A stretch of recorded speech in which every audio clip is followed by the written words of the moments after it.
Well, hello everyone. I'm waiting to see for those who need to rejoin us.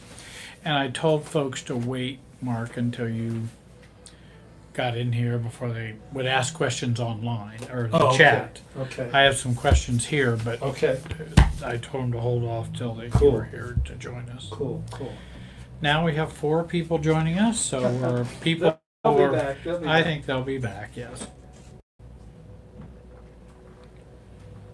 We're up and running again. I'm very sorry. Very sorry for the buffering problem. Not sure what was happening, but we thought we better reboot and go live again. And Mark's going to join us here in just a second. And he'll be able to take your questions off the chat rather than, and hopefully we won't have a buffering problem again. Someone mentioned, well, we had, 65 or more people who are joining us. I don't think the number of people makes the difference in terms of having a problem on our end here. It's because you can have as many people watching and it doesn't load or pull on the signal anymore because it's running through the YouTube system. And so let's go back to I needed to have some calcium here. I take calcium 3 times a day for my nutrition. And people are saying hi to Mark. Oh, hi, folks. And he will be monitoring our the stream. And I don't know if you have something to monitor it on there. I do. And he'll be picking the questions off of the streaming. And then we'll get them over to me. But I have a number of questions. If there aren't any on chat, I do have a number of questions that people have sent in to me. While he's getting set up, I'd like to continue. And I saw the buffering, so I'm going to go back and kind of recover just a little bit of the material in case you missed it or didn't get to hear it. I was talking about the stages of recovery, and I think of stage 3 for narcissistic abuse recovery is about self-differentiation and growing up, and how important growing up is in healing narcissistic abuse. And we've talked about that abuse being, mental, emotional, physical, verbal, and how destructive of a self that is. And I said self-destructive process, but what I mean is self with a capital S. And it's a destruction of the self is really what it is. And it literally damages our self. And I call it self-stealing. Others call it self-shattering.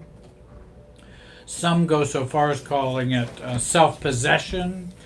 In other words, the narcissist actually inhabits our self in an emotional way. And evil can appear to go this far, to enmesh with our emotional field and enmesh with who we are as people. And that's how and then people call it a shattering or a damaging or narcissistic abuse. And as a result, our recovery would in part be to reclaim this self or to find ourselves, to become ourselves, to recover from the enmeshment and the trauma of the damage that we've experienced. Narcissistic abuse can be parental, it can be relational, And for many people, it is both. Both from growing up in a narcissistic home and then experiencing narcissistic trauma and abuse from relationships. Again, Mark is joining us. If you have a question, write question in all caps and then ask your question. That way he can see the questions real easily. And so this narcissistic abuse often is a rewiring of our brains. It's very serious. It rewires us for fear, impulse control problems, reactivity, because we have a traumatized limbic system, an overactive amygdala. The lizard brain that we have is just highly charged. And so we then are reactive in our lives and have lots of reactivity. We have an increased risk for substance abuse if we've been damaged by narcissistic abuse. We have heightened hypervigilance, and narcissistic abuse, as I've mentioned, destroys the self and destroys self-esteem. Often we have been programmed for abuse long before our narcissistic marriage or narcissistic relationships we've had as adults. When we do the work of self-differentiation, and I did give in the previous video a discussion or a definition of self-differentiation. When we do the work of self-differentiation, and maybe you might remember self-differentiation as becoming a self while differentiating from others or differentiating from in the relationship. So we become a self, differentiating ourselves from that emotional clump that we've come from with our family of origin, and also it's a very clumping experience with the narcissist. We do that process by learning about our family system and our family system's paradigm, and understanding of relationships both in a family of origin dimension and also in a relationship dimension. How do relationships work? And I think that's where it's helpful to learn more about family systems, because what happens in families happens in all of our relationships. And so people go, well, why do you keep talking about the family? Can't we just leave that back there and let that go? Just talk about relationships. Well, whatever happens in our family is relationships. Whatever happens later on is our family and our relationships as adults. We have learned how to do relationships from our family of origin. And then we also, when we get into narcissistic relationships, we then interact in this dysfunctional relationship in a very either often over-functioning way. And we've learned over-functioning and under-functioning from our family of origin. And we bring that to our adult relationships and marriages. So I see somebody mention John Bradshaw's books. Those are very good for healing. And Bowenian books like Harriet Lerner, Andrea Shera, Jenny Brown, Roberta Gilbert are some excellent Bowen Family Systems books or authors. And then we have John Bradshaw, who also who also uses a family system approach. So we learn about family systems. We understand how relationships work.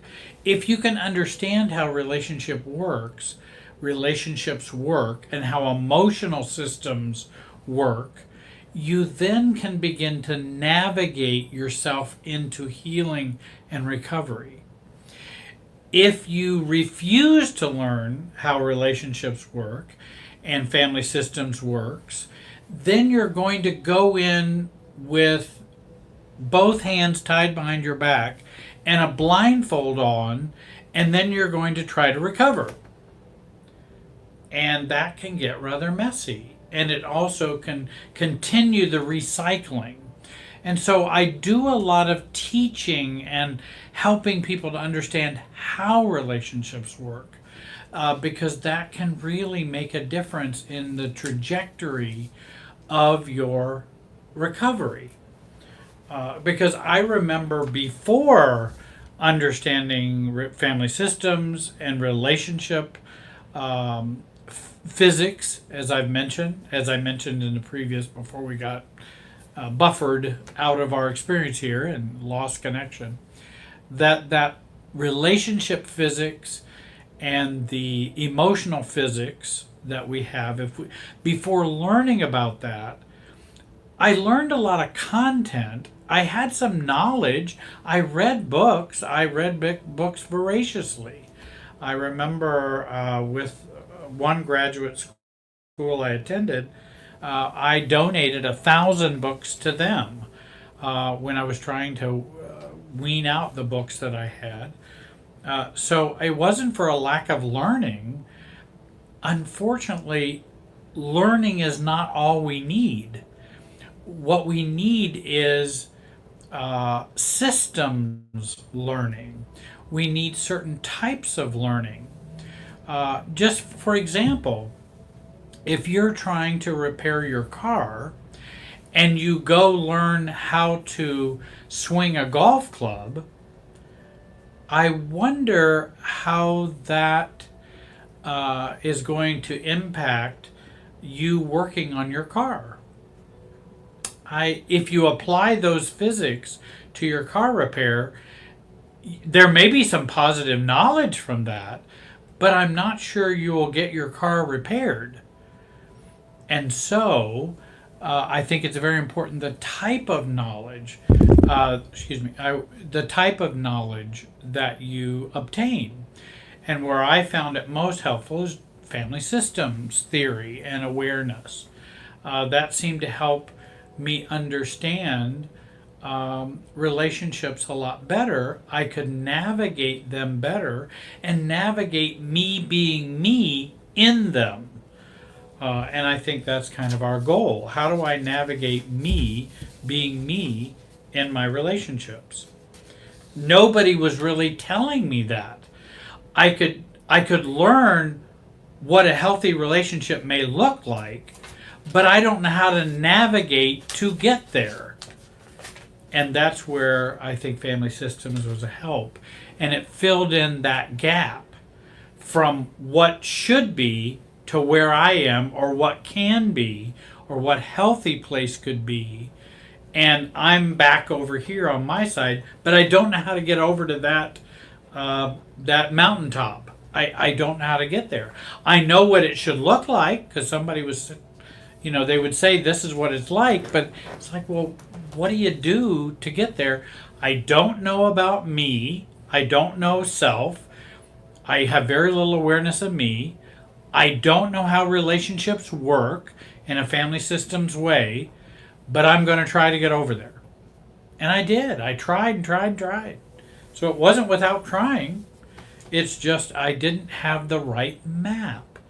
And I think that map is very important. By the way, we're all born with a map, and we all develop a map as we grow up.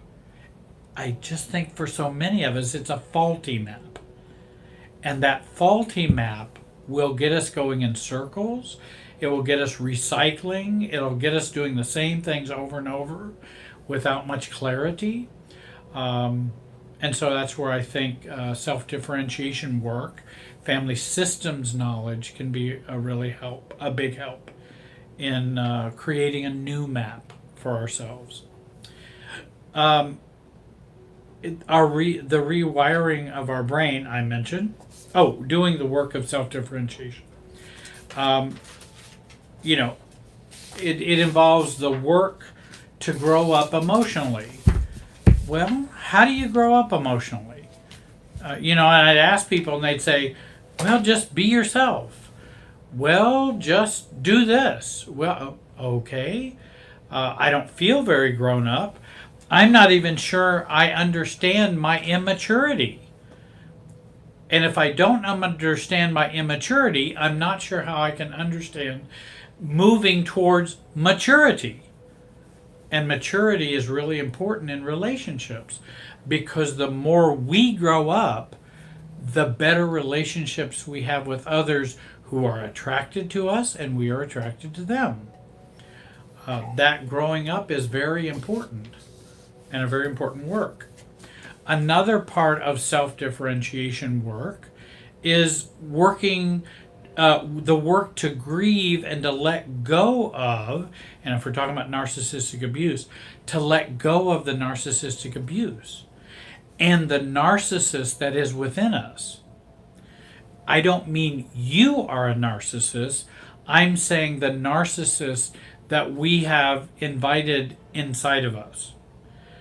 And so we do an exorcism, so to speak, of our past because we want to let go of and to let go of the narcissistic abuse we have experienced. Just like if we were abused, let's say we have been abused sexually or we have been raped. We want to get the sexual abuse out of us. We want to get the sexual abuser out of us. It doesn't change that we had that experience. Of course, that doesn't change. History remains history, and reality of what's happened is reality. But we want to get that out of us. And no different than parents or family of origin. How do I get the family of origin out of me? That's what my goal is. Not that I can ever live like it never happened. Of course it happened.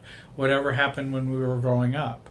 Now we want to let go of that experience. And that's a part of self-differentiation. We learn to separate our feeling system from our thinking system. That's another process of self-differentiation. Learning to differentiate between those two. We don't just think feel, and we don't just feel think. What we want to do is separate those systems. And if we're trying to separate those systems within us, because generally the more immature we are, the more abused we are, the more damaged we are, the closer we experience thinking and feeling systems. They become enmeshed with each other. Our thinking and feeling system become enmeshed. And as we grow up, we want to have some more detachment or separateness between those, so that we have thinking and we have feeling. How many times, and I've certainly done this, I did this for many, many years. People would say, Jerry, what are you feeling? Well, I think that was really bad what happened. Is that a feeling or is that a thought? To me, they're one and the same. But actually it's a thought. And now I want to discover, what do I feel when I have that thought? So I can begin to separate those systems out and give a language to my pain, and not just mental, not just make it a cranial experience, a thinking experience. I want to know what my feelings are. I want to know what my thoughts are. Because the more we mature, the more we become self-differentiated, the more we can differentiate between our feelings and our thoughts. And they don't just operate together where we just have reactivity. And that tends to be where our reactivity exists when those two systems are blended or are existing too close together. We, as we self-differentiate, we want to recognize and detach from enmeshed relationships. And that when I say enmeshment or de-enmeshment, I don't necessarily mean cut off. I don't necessarily mean hate somebody. I don't necessarily be mad at somebody. I'm talking about separating and detaching inside. And that's not an easy work, but it's an important one. The wonderful thing about doing detachment work, if you can detach a small amount, it can have an incredible impact on your life. Even a small amount of detachment. We want to learn to cease to blame others and take full responsibility for our thinking, feelings, and our behavior. And that we let go of the need to blame others. And again, we usually blame others when we don't want to look at our responses, what parts we played in the dysfunctional pattern and in the dysfunctional relationship. And I'm not excusing anybody's bad behavior and how they treated you. I'm not excusing that at all. I'm just saying that oftentimes we blame so we don't have to look at our part in the system. And that can be more healing if we can look at our part in the system rather than blaming them for their part. We are more likely to heal and recover if we look at our part. We also want to recalibrate the navigational gyroscope of our lives and start to practice life while balancing the togetherness and separateness force. Because one of the things we know about relationships is that it always has two forces at work: togetherness and separateness. That usually gets damaged in narcissistic abuse. Having a healthy balance between togetherness and separateness, between we-ness and I-ness. And during narcissistic abuse, we are often experiencing too much we-ness. And the narcissist is experiencing too much I-ness, for sure. And we do the dance of the pendulum between I-ness and we-ness, and I-ness and we-ness, where self-differentiation is a work and how we live at the 90-degree mark rather than the 0 mark or the 180 mark. We want to be the 90-degree mark. We want to be at that place. And that takes some work. The more we can be at 90 degrees, we then find ourselves in a more calm, non-anxious, purposeful, mindful self. And that is very healing. It also brings about a lot more of wellness and sense of wellness in ourselves. This we-ness and I-ness balance that I talk about was imprinted in us long ago within our family of origin. Going back there can help us move forward. And so many people have a hard time talking about and going back to family of origin and looking at how did we operate in togetherness and separateness, those dynamics when we were growing up. How did we operate with that in our family of origin? And to identify that, to learn more about that, can help us move forward in our relationships as adults.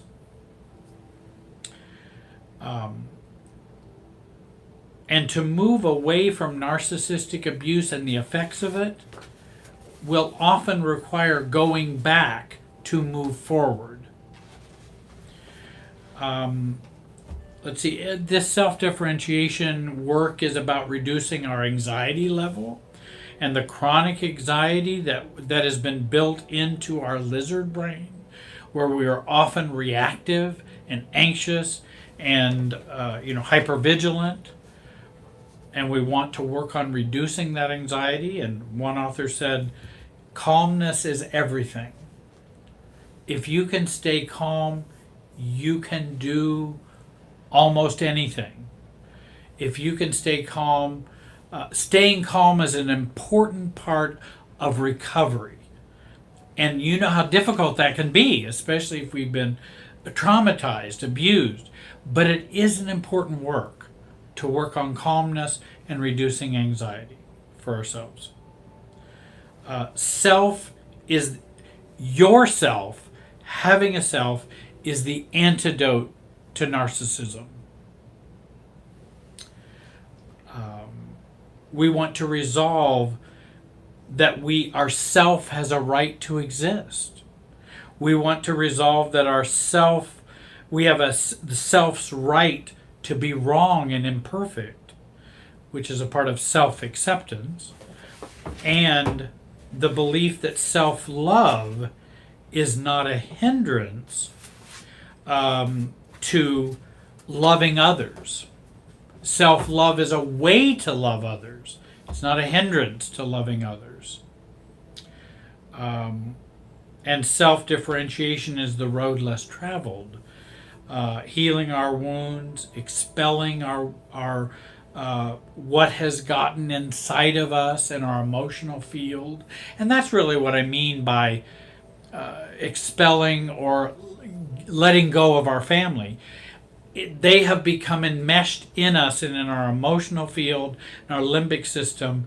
Letting go of that and doing that work and understanding the upsides and the downsides of letting go of our family of origin can help us tremendously in our recovery.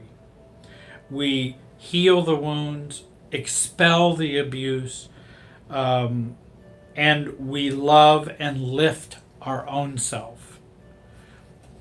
And that takes a lot of courage. That's not easy to do.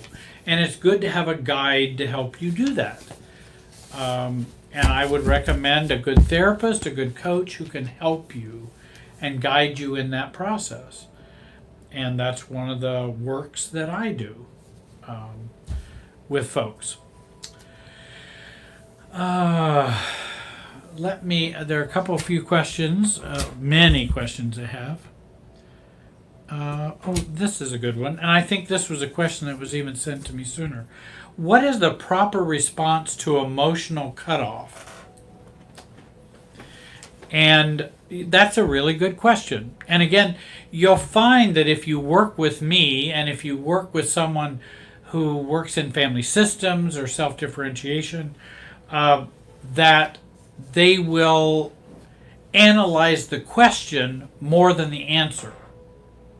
Because the answers are in the question rather than the answer to the question.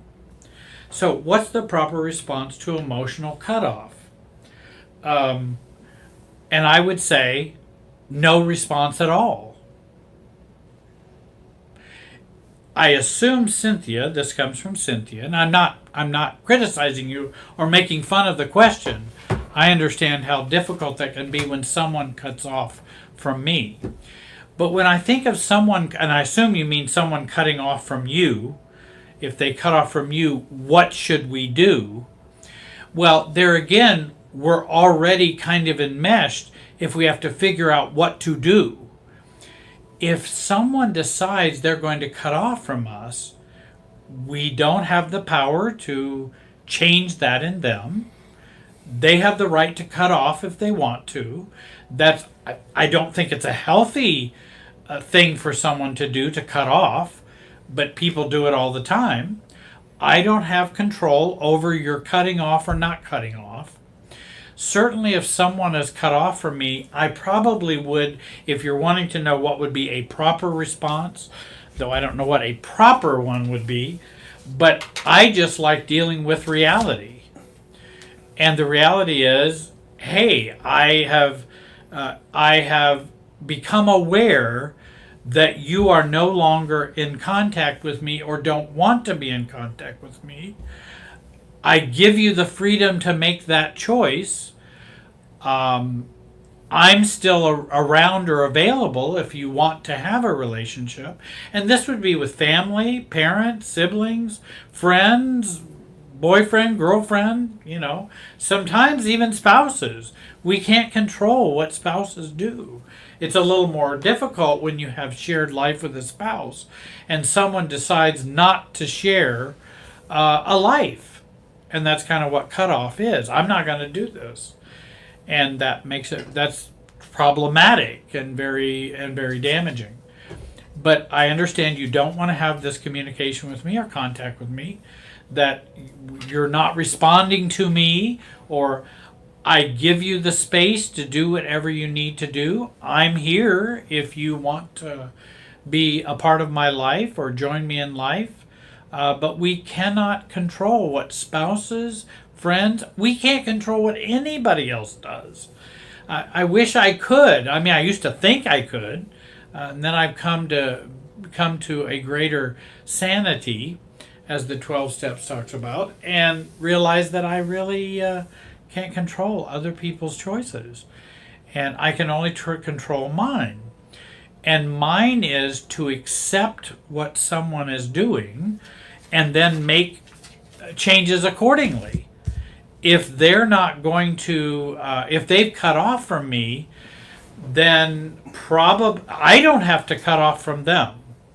That's the other powerful thing I like, is if someone wants to stop loving me, it doesn't mean I have to stop loving them.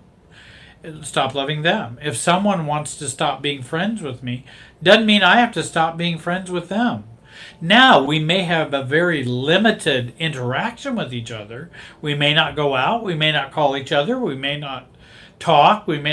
But that doesn't determine what my feelings are and what I want. It will just limit it dramatically.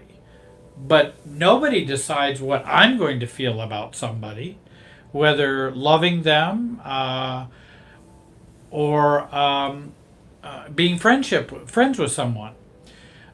If a child of yours decides they're going to go off and be mad at you and not contact you, I don't assume at that point you decide, well, I'm not going to love them anymore. There is no more love. No, I'm going to continue to love them. They're making the choices that they want to make, and I have no power over that.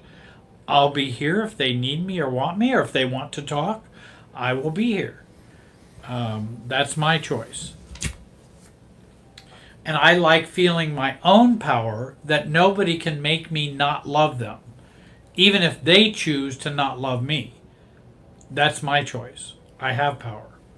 Now, I may not be able to call them. They may not want me to be with them. But okay, that's fine. When they want to have a different relationship, they can. And I'm here. I'm still open. But it doesn't mean I'm open to the place that I'm a doormat. I'm just talking about no one controls my feelings. They only control their behavior and their feelings, not mine. What does it mean when we feel like we are emotionally cut off? And that's Annie's question. I think that's good when we talk about cutting off. Cutting off and no contact are not the same thing. Cutting off and setting boundaries are not the same thing. Emotional cutoff in a family systems understanding is an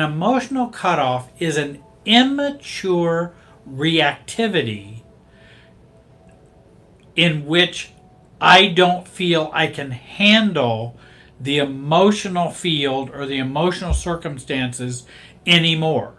So I can't handle it, so I'm just going to cut off. For example, here would be kind of a mini cutoff and a rather harmless one. I don't know. It's rather harmless. You and someone else has had a conflict or something in the past, or it's been difficult, or you've disagreed or something like that. And they come walking down the sidewalk on the same side that you're on. And that they're not abusive, so I'm not talking about somebody who's going to harm you in that way. It's just awkward. And so I start feeling really anxious or reactive, and I go to the other side of the street because I don't want to deal with a face-to-face with you. So I go to the other side of the street.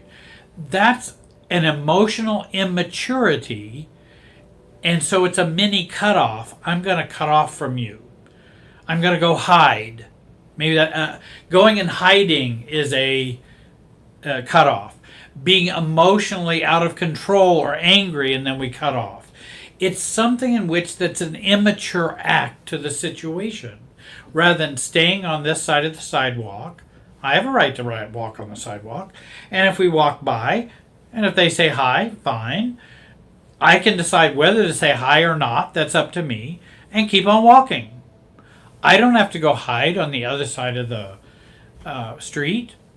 That's more of a cutoff. It's an immature act. No contact is not an immature act. Boundaries are not immature acts. And we can be cutting off for a lot of different reasons.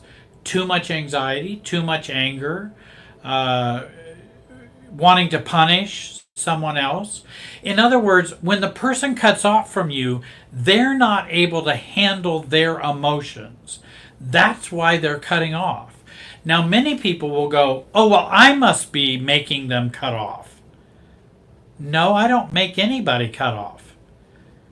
Their emotions make them cut off. If I do something they don't like or something they always can talk to me about it. But if their emotions are out of control or they're not mature, then they're going to have to cut off. And much like even in, a therapy process, I ran groups for years and was in a group for a long, long time. And when someone got confronted in the group and they didn't like it, what do you think can happen? They can't handle their emotions. They're not mature enough to go and talk to the group about how they felt and what was going on and resolving that. And so they hightail it out of there and they cut off from the group, which doesn't harm the group emotionally except for the grief work, or they're no longer there. But it actually, cut off harms the person who cuts off, not the person they're being cut off from. It doesn't harm me emotionally. Now, I may feel sad. I'm not saying there might not be normal human emotions, but it won't harm me in terms of my maturity or my sense of self. I'll just be going, well, that's really sad that they were so mad at me they can't come and talk to me about it. I can't make them come and talk to me. If they came and talked to me, I might go, hey, I apologize. It was my fault. Please forgive me. I have no trouble owning my own behavior. But they don't feel safe enough to do that, and so they must cut off. And whereas no contact is a mature decision to not have contact with someone because of their toxicity. And that's a mature decision. For example, if I choose not to be friends with Charlie Manson, that's not an emotional cutoff. That's a mature adult going, I'm not sure that relationship would be healthy for me. I need to not have contact with Charlie Manson. That's not an emotional cutoff. I hope that helps in terms of explaining a little bit about cutoff.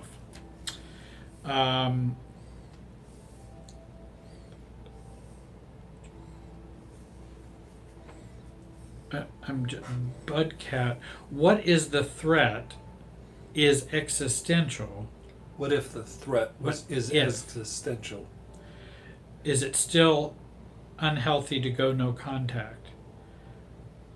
What if the threat is existential? Well, I'm not sure. I know what existential means, but I'm not sure what an existential threat. Is that just, we're kind of folding together philosophical terms with psychological terms. Is the threat perceived by the person but not real? and I'm not sure. Is it still unhealthy to go no contact?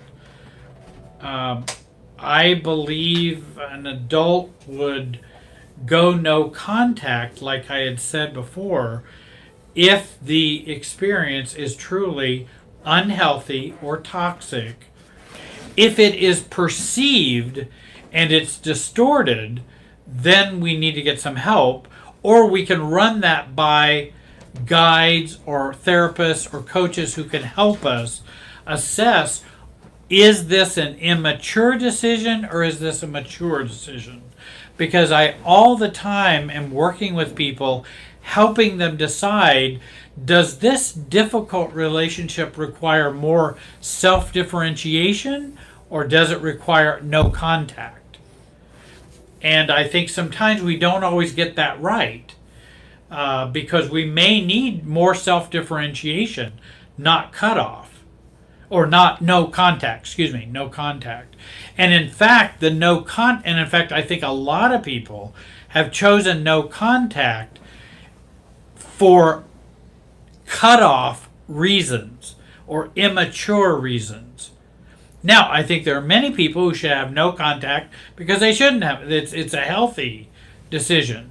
But there are a lot of people who have no contact, and it's for immature reasons because they can't handle being an adult in that difficult relationship and standing up for themselves and being themselves, and also having more neutrality with the other person.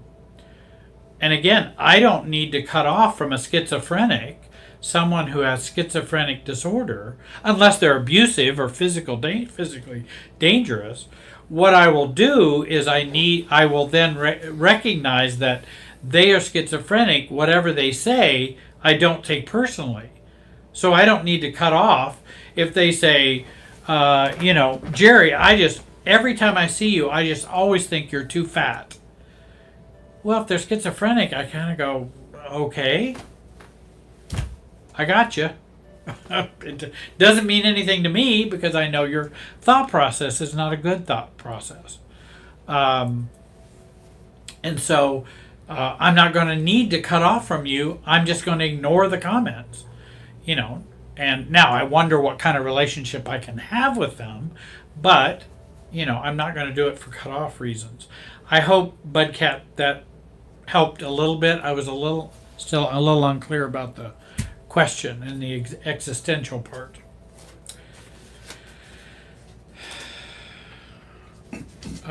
Richard writes a question. How can I open a difficult conversation? I've tried to be calm and non-blaming, but it goes from 0 to 60 right away with this person. I hear that all the time. Well, there's only one way to open a difficult conversation with another person, and that's to open it. There's no magical way to open a difficult conversation with someone. I mean, you can say, hey, you can set it up and go, hey, I think this might be a tough conversation for the both of us, but I'd like to share this. Now, if that person typically goes from 0 to 60, you don't have any control over that. You can't control their 0 to 60. And I don't care how many ways you say it or do it, if you're sincere and if you're remaining calm, you can't control any more than that. Now, if I start the conversation in a reactive way and not being calm and say, hey, dummy, I want to talk to you about this difficult conversation, that's probably not going to be helpful in keeping the anxiety down. I can only keep my anxiety down. I can't keep someone else's anxiety down. My job is to keep my anxiety down. If they go from 0 to 60, then I want to go, this topic really does, I can tell, upset you considerably.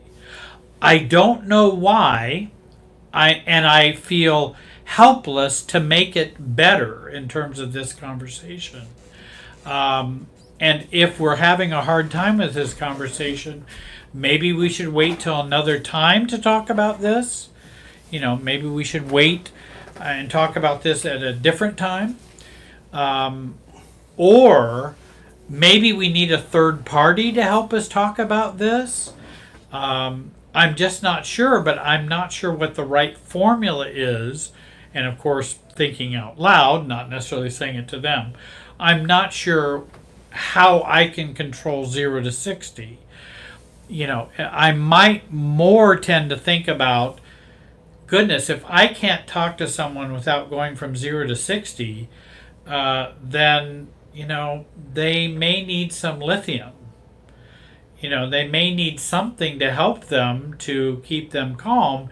And there's no amount of words or nice way to say it that I can accomplish keeping them at a 0. I wish I could. If I could do that, I'd do that all the time. But I can't control somebody's 0 to 60.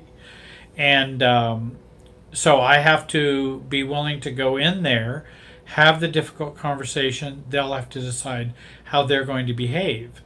And if they will not be cooperating with me or want to cooperate in the conversation, can't make them, I'll have to make my own decisions about, if I say, can I return this couch to you because I borrowed it from you, I want to return it to you, and they get mad and go to a 60, well, then I won't know how to return the couch to you. And if you're going to not participate in that discussion, then I'll have to make my own choices or decisions about it. But I'm giving you an opportunity to talk about it. But if you're going to 60, I'm in trouble. And I'll have to make my own decisions about what I'll have to do. Either I'll put it in storage, either I'll send it to the Goodwill, or but you're not cooperating with me as an adult. Not sure what to do about that. What is going no contact and how is it different from cutoff? Well, and that I was trying to kind of go there, that cutoff is an immature, I can't handle my emotions reaction to something or an emotional system. No contact is I can fully handle my emotions, I'm calm, I'm using my thinking and feeling process, and I'm evaluating that this relationship is not going to be healthy, it's going to be toxic, I need to remove myself from it. That's an adult response to a relationship. No cutoff is a cutoff is an immature response. If you, for example, if I go and talk to a friend and go, hey, I'd like to go to a Mexican restaurant and have some good food at a Mexican restaurant, and they go, well, Jerry, why do you ask me? You know I don't like Mexican restaurants. Why do you even bring that up? That is ridiculous. I'm not going to go with you tonight at all. And in fact, don't even call me back. Now, is that no contact on their part, or is that an emotional cutoff? Again, it's an immature response. They're cutting off from me. It damages them. It confuses me, but it damages them and their sense of self. They're revisiting and reacting as an immature child. And that's unfortunate. And I'm going to go, I don't know. I ask them if they want to go to Mexico. If they don't, maybe I forgot that they didn't like Mexican restaurants. They could have easily reminded me. Said, no, I'd rather go to Chinese. Oh, okay, well, we can work that out. Or maybe I shouldn't go with you tonight if I want to go to a Mexican restaurant. But they become emotionally reactive. Again, cutoff is emotionally reactive. No contact is not. It's a thoughtful adult choice, not emotional reactivity.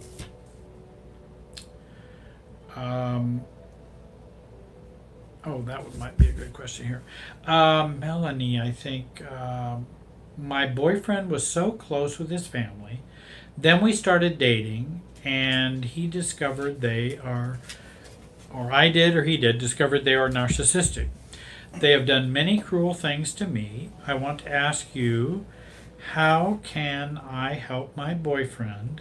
They were very close, and I feel like he is having a real hard time going no contact, which is for 2 months now, no contact.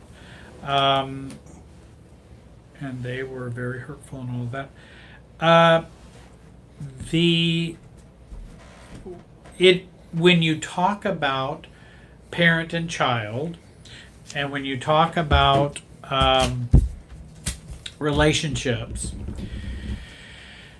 that it can be very difficult to go no contact or to let go of family members. That is very difficult. And with a boyfriend like you have, I can understand them having a hard time going no contact, because they often have grief issues. Many times folks don't want to see their parents in stark relief. They don't want to see their parents as they truly are. That's a very scary thing to do, because you might discover your parents didn't love you and don't have a capacity to. That's kind of radical. That's kind of radical for someone to say that, well, parents always love their children. No, they don't. They may be very self-focused, and narcissistic parents will use the word love or throw love around, but it'd be hard to convict them in a court of law that love was present. And so sometimes it can be very difficult to let our parents go, and we all must do that either earlier in life, later in life, or at their funeral. We will have to let our parents go eventually. I think the sooner you do it, the healthier you will be. And when I say let your parents go, I'm not saying don't love them, don't care about them, don't have a relationship with them. I'm not saying that at all. I'm saying finding emotional space between you and your parents, that we become adults and equal adults with them, that we're not the child any longer, we're the adult in humanity with them. They're adults and I'm an adult. Yes, they happen to be biological parents, and biological, they had me. But after 18, 21, whatever, that's over. I don't need a parent. But I can continue to have a relationship with them, an adult relationship, if they're willing to have that. If they don't want to grow up as parents and don't want to let me go and want to treat me as a child, even though I'm 50 years old, 60 years old, 70 years old, then we're going to have some struggles. There's going to be some conflict. And not reactivity, but there's going to be some boundaries and some respect that I will ask for, and those kinds of things.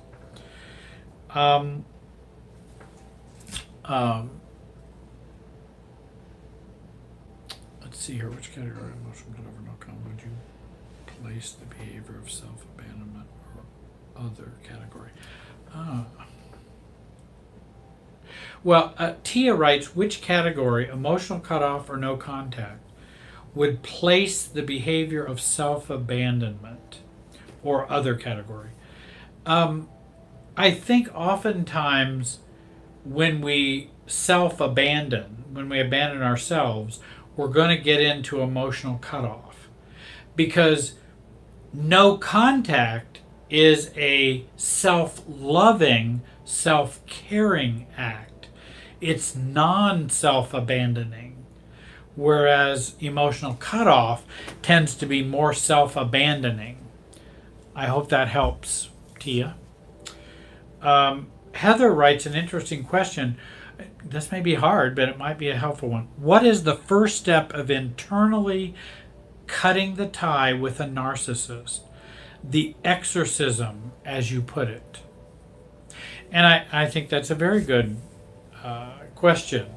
And I think some of the first steps that I do with clients is for them to see the narcissist clearly. Reading the Fjellstead books, Healing from a Narcissistic Relationship, Stop Caretaking the Borderline and Narcissist, excellent books by Fjellstead, F-J-E-L-S-T-A-D,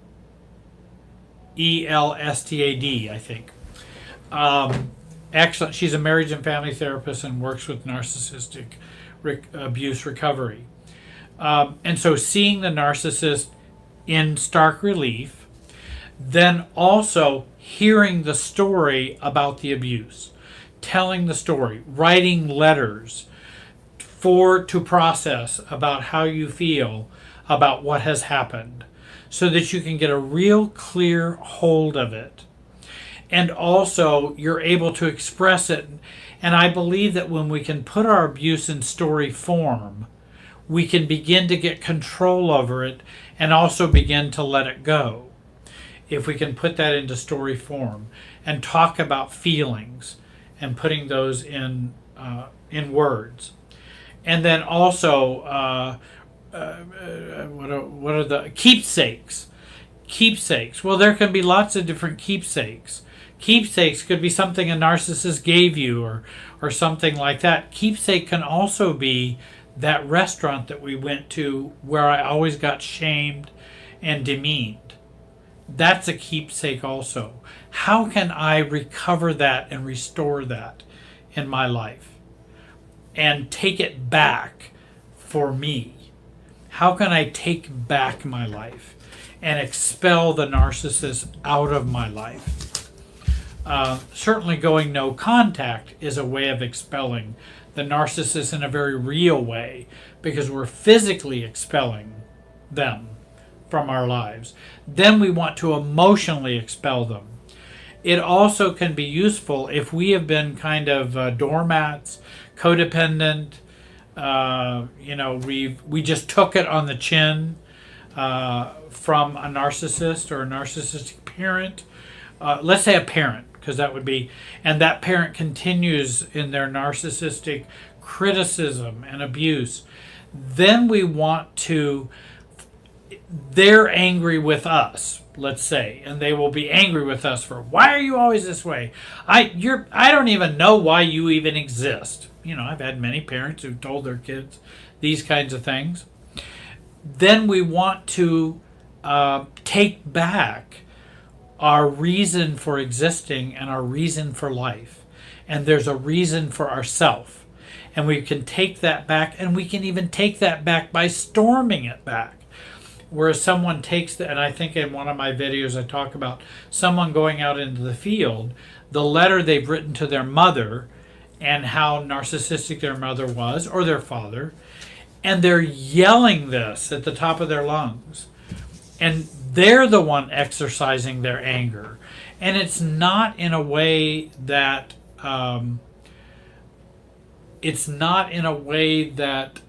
is harming or damaging to anyone. It's a way of finding our own empowerment and anger about the situation that occurred. And that's a part of the expelling process.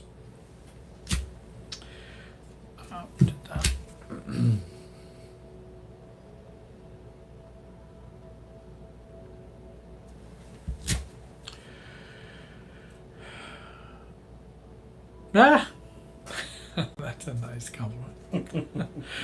Tia writes, I'm hungry, but watching Jerry is like watching a great movie. Can't tear myself away.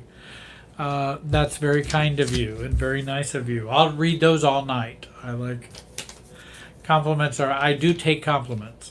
I don't need them, but I do take them, and they are nice. Used to, I needed them, but could never take them. And they would just go and fall off because I would never let them in. Because if you really knew who I was, you wouldn't compliment me. If you really knew the real me. Diana writes a question, what is a good way to respond to a request to talk about how a relationship derailed if you think no changes have been made? Let me see if I know what your question is, or I'll pose the question I think you're asking. If someone is asking you, someone's asking you, they'd like to talk to you about how the relationship got all off track, but actually you believe they have made no changes in themselves. I think that's what you may be asking, Diana. And if that's true, if that's the question that you're asking, then I would be thinking, how useful is this meeting going to be? I don't think they've gained any insight. And I have a lot of clients who have siblings, parents, all kind of people going, well, we just need to get together and talk. Now, this is narcissistic siblings. We just need to get together to talk and find out why you're so distant from us. They haven't changed a bit. The family hasn't changed a bit. They just want to draw you back in again. And that's kind of the baiting that we have from narcissists, or what I call the Lucy football technique, which is where they say, come on, Charlie Brown, here's the football. I'm going to hold it for you while you come and kick it. And then you go to kick the football, and Charlie Brown goes to kick the football. She pulls the football away, and then you kick it and fall. That's often, if it's that kind of request for a meeting, I don't want to take the bait. And if I truly believe there's been no changes on their part, and I'm not sure what going over that ground is going to do to help, then, I'm not sure I want to go kick the football. And I may say, and I've told clients or suggested they may want to have a boundary in saying, I'm just not open for that right now. That's really not, I don't have plans to do that at this point. I don't know when I might want to do that, but at this point I'd rather not get together and talk about how the relationship got derailed. Part of why I say that, and I say that with confidence, is this. If they knew what act, and here again, the truth and the importance is all in the question. If they knew what derailed the relationship, and if they took responsibility for their part of it, they wouldn't be asking me this question in the first place about, can we get together and talk about how it got derailed? If you already knew, you wouldn't be asking that question. So that tells me you don't know. We're just going to come and jaw about it, and you're not going to be any different. And nothing's going to change. So I'm not really wanting to do that. Just like the narcissistic siblings ask their adult sister, hey, we need to get together and find out why you're not happy joining in the family with these things.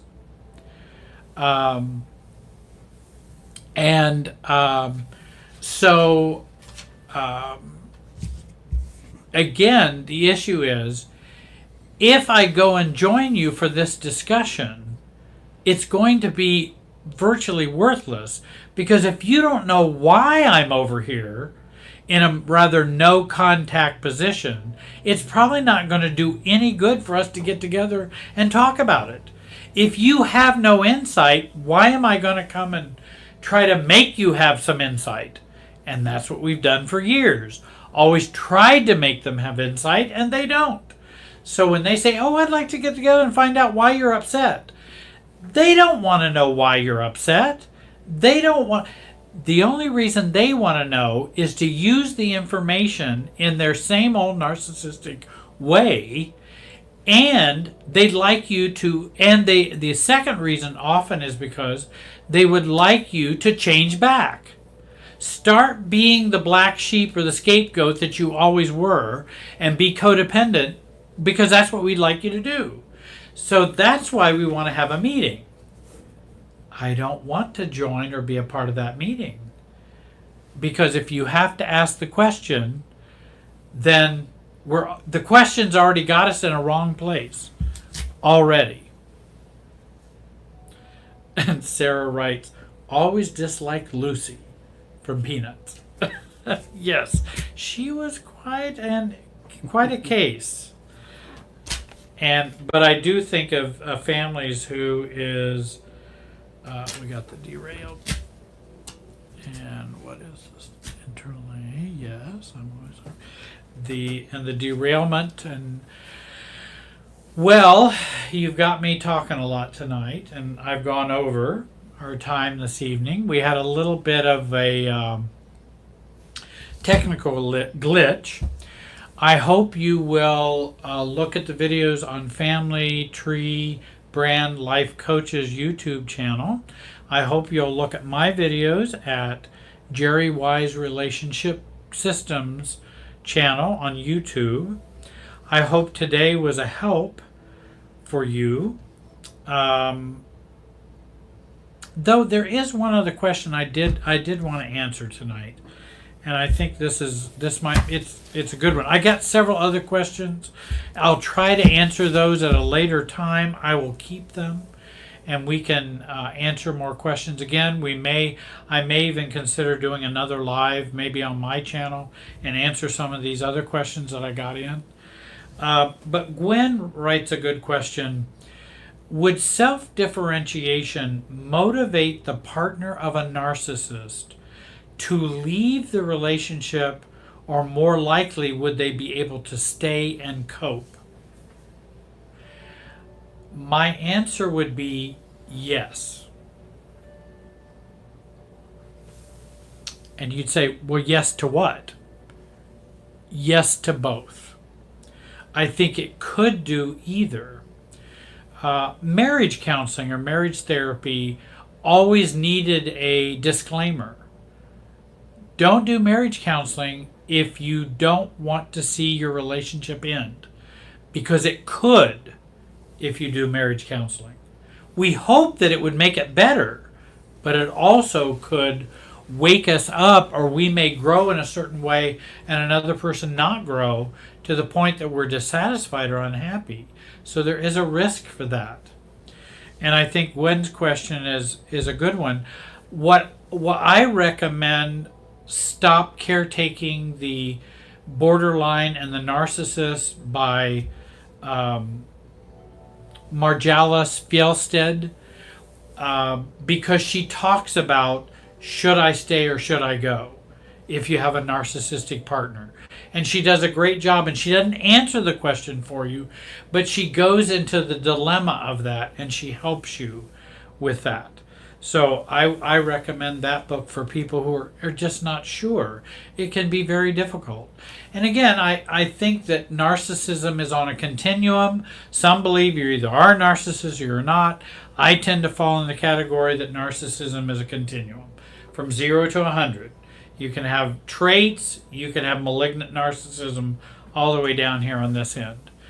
And so I never, I don't know if somebody has a narcissistic spouse, what kind of spouse they are, and what kind of other things that we have become pretzeled in their life, and we become very attached to them. So it's not an easy decision. But yes, it could help you stay. It could also help you go.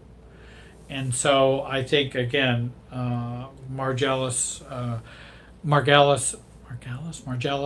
Fjellstead. And I always have a hard time with her name. But great books. I think we probably should call it a night. I'm about talked out. I apologize to anyone if I didn't get to their question tonight. I hope my ramblings gave you a little bit of insight into some things. And again, I may consider maybe doing a live broadcast on my channel to answer some of these questions, and then you could pick up those answers on YouTube, and Mark could post the video, and I'd post the video. So I hope you will contact me if you'd like to be on my emailing list. You can do that by going to my website, www.jerrywiserelationshipsystems, and you can send me a message to be on my website. There are some new things coming up, and I'll keep you informed of those. I want to thank Mark for helping me out tonight, and I apologize for the technical problems we had, but we don't have full control over connectivity yet, so sometimes things don't work as we had hoped. And again, I want to thank you for joining me tonight, and I hope you have a great night and a good week, and thank you for joining us.